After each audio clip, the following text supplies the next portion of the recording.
Well, thank you guys. It looks like we've had a couple more join us too. That's awesome. I wanted to kind of run over some basics, and then hopefully there'd be a little bit of time for questions and answers as well. Some of what I'm going to talk about, probably most of you could make this same speech, and you probably have some wonderful ideas that I'm not going to have, but let me at least open up the conversation. And the first thing I want to talk about is remote communication in general, and some of the ABCs of, I call them the ABCs of remote communication. If you run a business and you're doing business remotely, some of these same principles are going to apply. If you have elderly relatives that you're trying to stay in touch with, grown children you're trying to stay in touch with, friends you're trying, I mean, these are kind of ABC basics of remote communication across the board. So let me just kind of lay them out here, and you can be thinking about your own communication during COVID. The first thing about remote communication is it needs to be frequent. And one of the things that businesses learned right away is that they had to up the frequency of their communication with their clients. Doctors had to up the frequency of communication with their patients.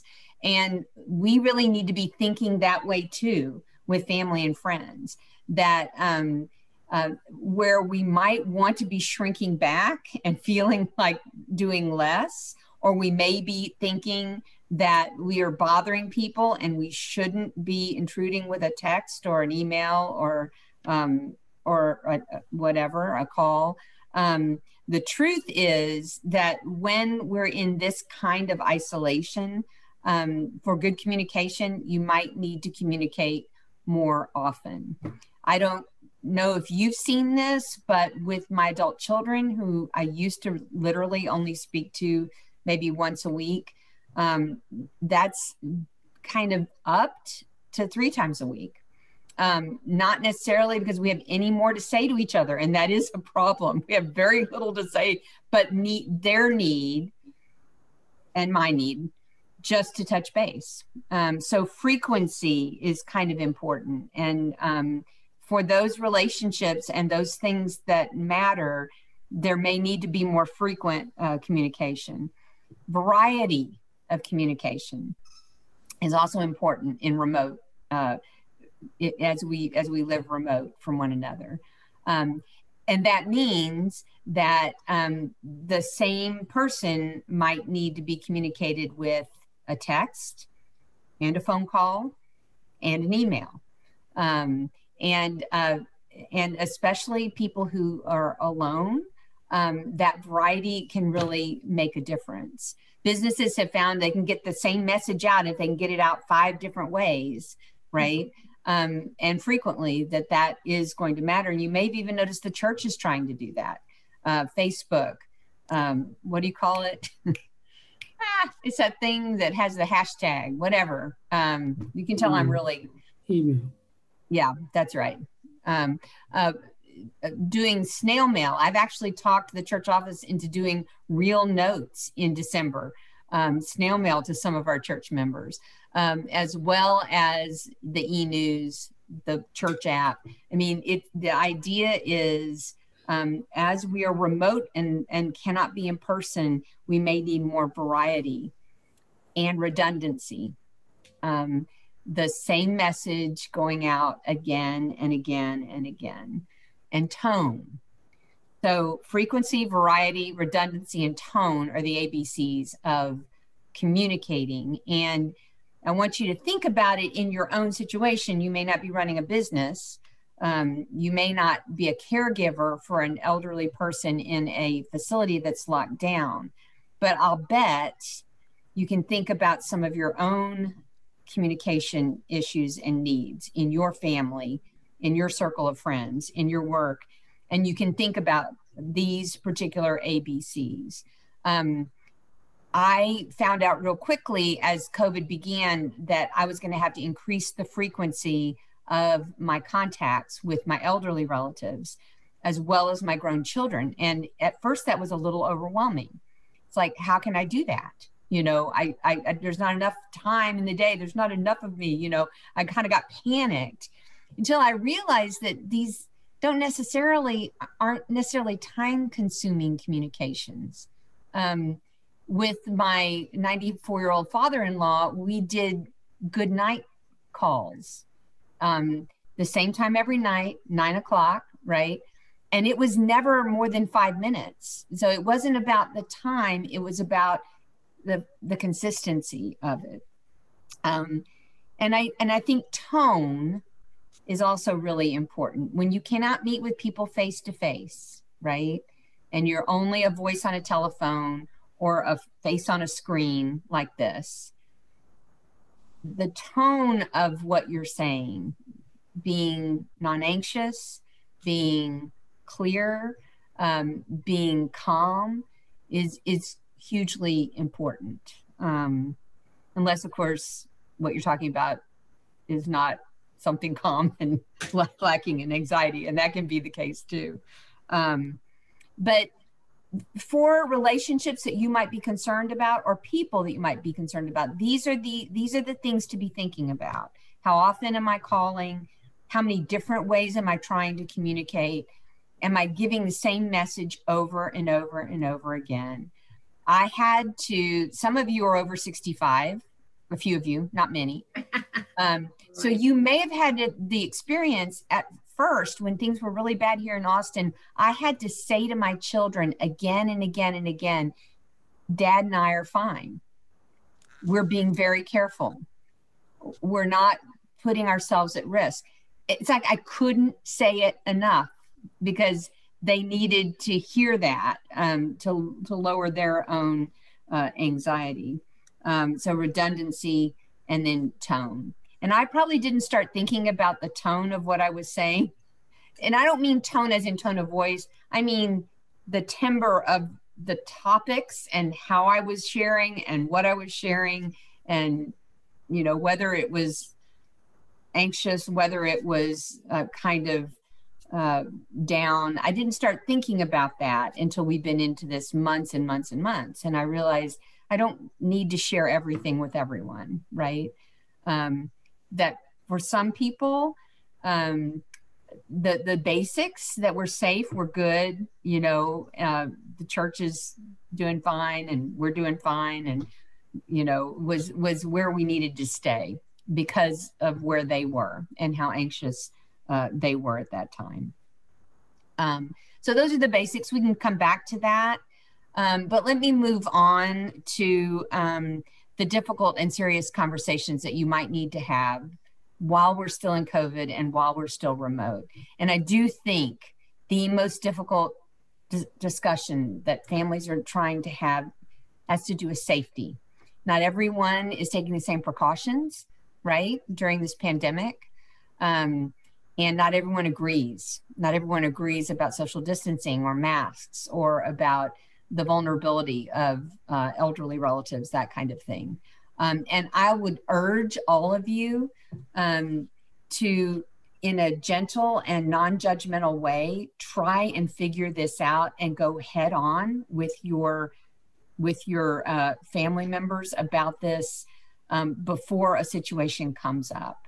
I think siblings in particular, when you share elderly relatives or cousins or whatever, that relationship is, it is really, really difficult. And you need to be able to be very clear and very concise about where you're coming from, your concerns. You need to allow them to be the same. And eventually, unless they're incompetent, you also have to allow your elderly relatives to make stupid choices at times, or what you would consider a stupid choice. But this is really difficult. I don't know how many of you are dealing with this, but I know scores of families, my own family, is struggling with this, and this is going to continue. It's going to continue when we start vaccinating. And we have family members and friends who don't want to have a vaccine. It's going to continue as we move into next spring and summer, and things are not quite as dire, and folks want to start having parties and weddings and graduations. We have to be able to just be really honest about where our risk is, where our comfort level is, and it has to be okay if others are not where we are, as long as they know that we may not be able to be present for something that they think we should be present for. Do y'all understand what I'm talking about? The most important thing is knowing where you stand, being able to very clearly say it, being able to listen to a family member or a friend without being terribly judgmental, and then just simply making your stand. And it means that you don't always get to participate in things that your family may be having, or that you would like to participate in. I have a renewal group. It's only 4 of us. We're very close friends, and they wanted to throw me a birthday party. And I would have loved to have had a birthday party. And they made all these plans, and it was going to be outside, and it was only going to be 7 of us, and it was going to be socially distanced, and it was all going to be great. And I had a nagging feeling about it that it was probably a bad idea, but I waited 2 weeks before I had the guts. And here I am telling you about communicating. But, you know, we got down to almost 7 days before the party, and I had to call my friend who was having the party and say, I just got to be honest with you, I don't feel comfortable. And of course they gave me the grace to say, well, then fine, it'll be fine. It's really okay.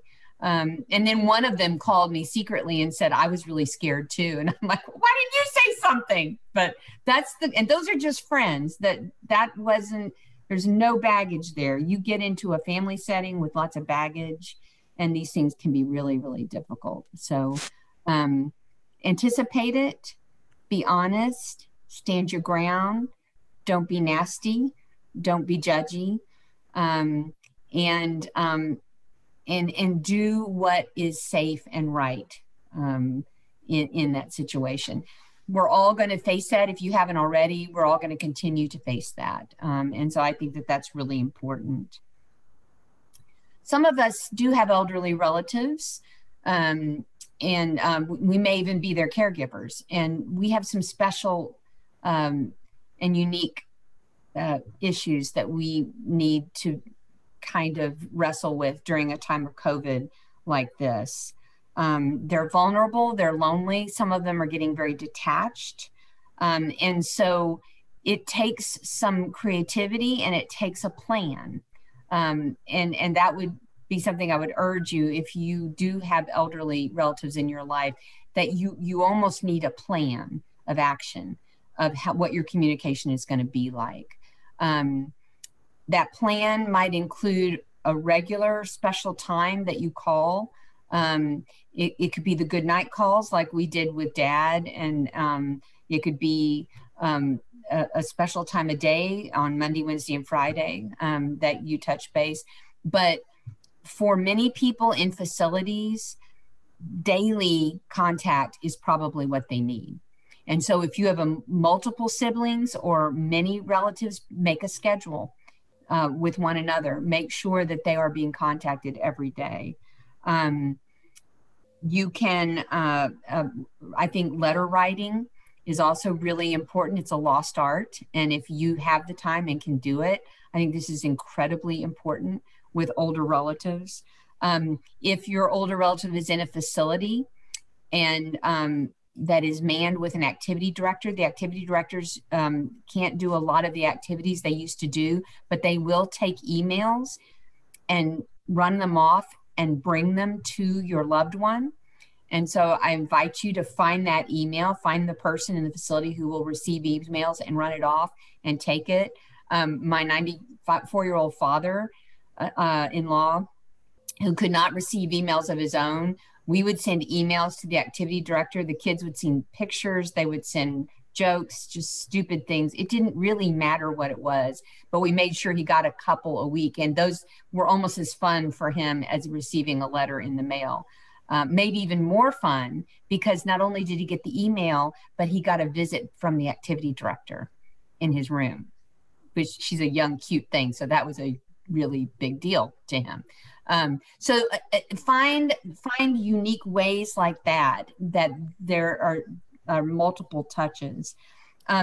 For older relatives who are not necessarily in a facility, but are isolated because of their health and need to stay away from crowds, a book club night where you're all reading a book and then you get together and get to talk about it on Zoom, a game night, a trivia night.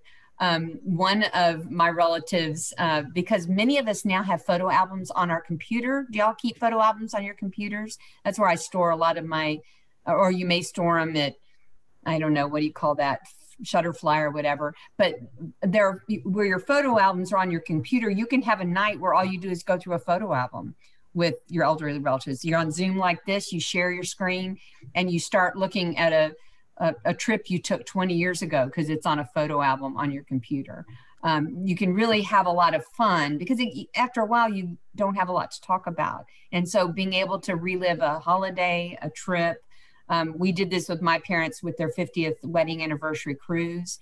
We took 280 pictures. They happened to be in Shutterfly and I could get to them on my computer.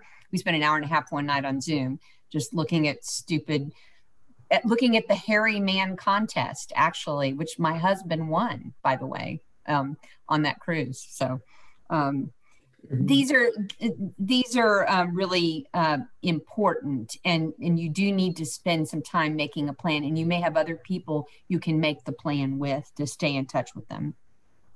And finally, there are people who are dealing with mental health issues. I don't think any of us probably have a family where someone in the family isn't dealing with anxiety, depression, and you may want to be in more touch with that person, and you may need to find a way or make a plan of how the best way to be in touch with that person that's not intrusive and it's not sounding like you're overly concerned about them. I have a relative who's pretty open about some of her mental health issues. And so we have a plan where if I don't hear from her in about 4 or 5 days, I put on my calendar and she knows she's gonna get a phone call from me. If she gets a phone call from me on Thursday and then she gets an invitation to dinner on Sunday, and often she'll be okay. She just is waiting for me to call her, and that's fine too. But it's a deal that we made just because I don't want a week to go by without making sure that she's okay. And then if she's not okay, she will call me, which I'm happy to have that happen too. So being able to keep in mind those elderly relatives and friends and people we may be concerned with in our lives that have mental health issues, I think is really, really important. In all these conversations during COVID, I want to suggest that it's really okay to acknowledge, even if you do it almost every time you talk, it's really okay to acknowledge this is hard. This is really no fun. I don't like this. I can hardly wait for this to be over. But that has to only be a small part of the conversation. The conversation also needs to keep in it something about the present that is positive. When I have my weekly Zoom call with my grown kids, which I can't believe they actually agreed to do this, and they've been doing it for 7 months now. And I haven't told them, but when COVID's over, we're going to still do it because I've come to enjoy it so much. But we have this rule where we don't leave the call without someone telling something really wacky, funny, or wonderful that happened that week. And that means you have to come to the call ready to do that. And it's a way of ending our call. We will spend time on the call talking about, in their language, this really sucks. Okay, we will do that for a certain amount of time, but we will also move into the present and what we have to be grateful grateful for. So I have three top things that I want to leave you with and let you talk about in your small group. All of this stuff I just talked about is important, but there are three top things I want you to be thinking about as you are thinking about the people in your family and these difficult conversations and those that you really want to stay in touch with. And the first is this, and I've already alluded to it. We're 9 months into this now. We probably have another 6 to 9 months to go. I want to suggest if you don't have a communication plan, that it's time to make one. Who would you include in it? How would you work it through? And what would that plan look like? I'd encourage you to make a communication plan and to stick to it. It isn't always fun. It isn't always fun to, make that nightly call or that weekly call. But this time is really precious and difficult time, and it is worth making a plan and sticking to it. In my case, 5 elderly relatives, 3 grown children, couple of nieces, a sister, a partridge in a pear tree, and my work colleagues, and then, my friends. Friends do tend to fall down the line because we don't necessarily think we have a duty to our friends. But after a few months, I realized that's got to be part of my communication plan too. Those friends who I've had for a long time who are also struggling, I need to make sure I'm talking to them on a regular basis. So that's the first thing, is that you should make a communication plan and stick to it. You can change it if you need to change it. During the 7 months or 6 months that my father-in-law was alive, we did change the plan a couple of times because it was necessary. We've changed the plan with my parents and with the kids. But that's the first thing I want you to think about. The second thing is something you should all know, and it was actually kind of what was said in the sermon this last Sunday, but let me remind you, in a stressful time like this, people are not at their best. You're not at your best. I love you all, but you're just not. None of us are. I'm not at my best. And so I think it's important that as you call people, as you email, as you text, I think it's important that you try and meet people where they are. If people are down, where they are, let them, they're down. It's okay. Meet them where they are. If people are selfish or self-absorbed or anxious, it's okay. Meet them where they are. And as you make the plan to stay in touch, you can't make a plan to change people, right? And you can't change the situation. So you need to meet people where they are with some grace, knowing that they're probably not at their best. And that leads me to the third thing, which is before you jump into any communication plan, write any email, send off any text, start any Zoom meetings, you probably should check yourself as well. Okay? What'd you say? Because you also have feelings, you have anxiety, you have things to be a little bit upset about. We all have a bit of grief about something that we've lost or that we can't do, or that, I'm still grieving my birthday party. Why not? Right? So check yourself as you move into a conversation where you think you're going to try and be helpful for someone else, or where you think that maybe you can find a laugh or two or just a respite from your, make sure you know where you're coming from and what you're dealing with, because you're taking that with you into the situation.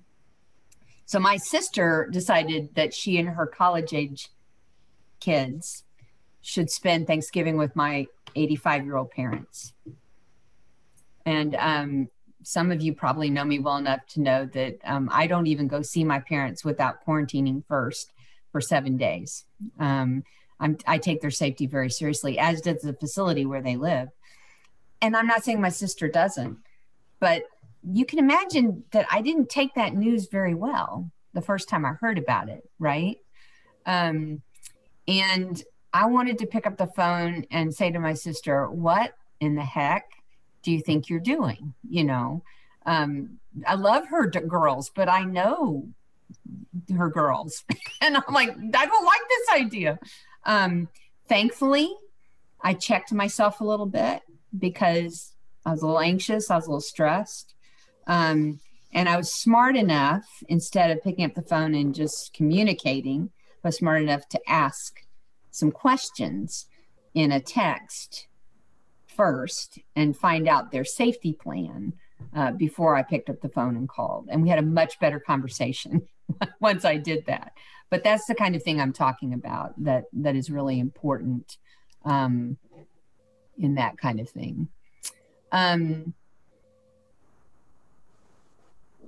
I'm going to let you guys go to small groups, but let me just end with one thing, and there may be some time to talk about this when we get back as well.